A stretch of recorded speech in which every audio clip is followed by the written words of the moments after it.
News highlight in the past 24 hours. Gencos to Tinubu.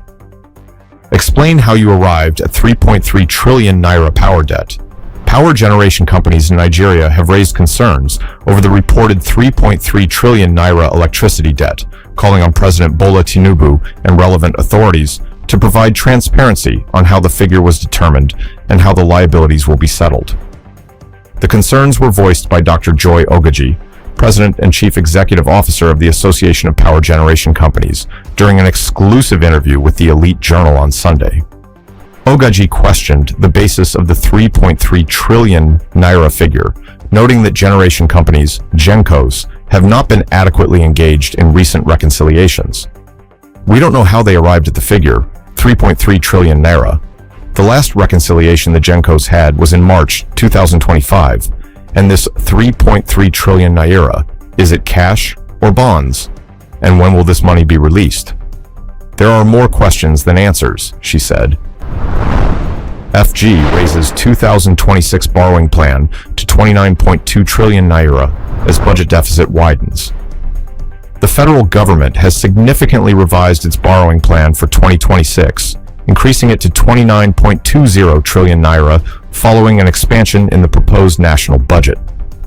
Documents obtained by the Elite Journal on Sunday show that the new figure represents a sharp increase of 11.31 trillion naira from the earlier 17.89 trillion naira borrowing projection outlined in the 2026 Abridged Budget Call Circular issued by the Federal Ministry of Budget and Economic Planning.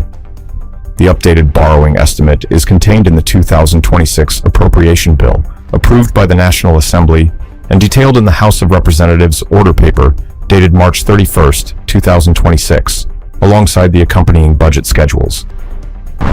Amnesty International blames FG for 17 deaths in Benue attack.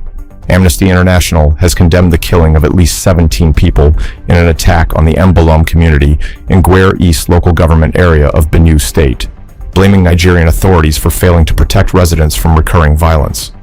In a statement on Monday, the rights organization said gunmen invaded the village on Sunday during Easter celebrations, killing residents, injuring dozens, and setting homes and shops on fire.